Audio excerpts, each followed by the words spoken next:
రంభ హీరోయిన్‌గా నటించిన 'బొంబాయి ప్రియుడు' మూవీలోని పాటలు ఇప్పటికే వినిపిస్తూనే ఉంటాయి. 'సౌందర్యంతో', 'ప్రేమకు వేళాయిరా', 'ప్రేమకు స్వాగతం' వంటి సినిమాలు చేసిన జేడీ చక్రవర్తి ఇప్పుడు పెద్దగా సినిమాలలో నటించడం లేదు. 'మణి', 'దెయ్యం' వంటి చాలా సినిమాల్లో నటించిన నటి జయసుధకి, జేడీ చక్రవర్తికి మధ్య మంచి స్నేహం ఉంది.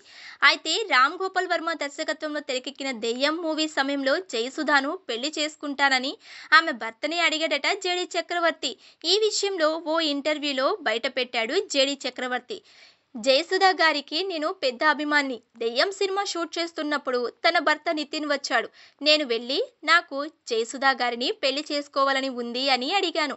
అతను 6.3 హైట్, లాగి కొడితే 3 నెలల వరకు లేవం. అయినా ఛాన్స్ తీసుకున్నాను. నేను సరదాగా మాట్లాడతానని అతనికి తెలుసు.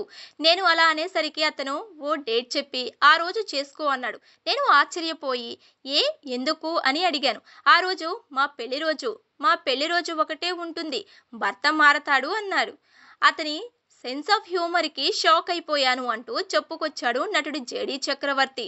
నటి జయసుధ భర్త నితిన్ కపూర్ బాలీవుడ్ నిర్మాత. అక్కినేని నాగేశ్వరరావు, జయసుధ హీరోయిన్లుగా ఆది దంపతులు సినిమాని నిర్మించిన నితిన్ కపూర్ కలికాలం, అదృష్టం, వింత కోడళ్ళు, హ్యాట్సాప్, మేరా పత్ని సిర్ఫ్ మేరా హై వంటి సినిమాలను నిర్మించాడు.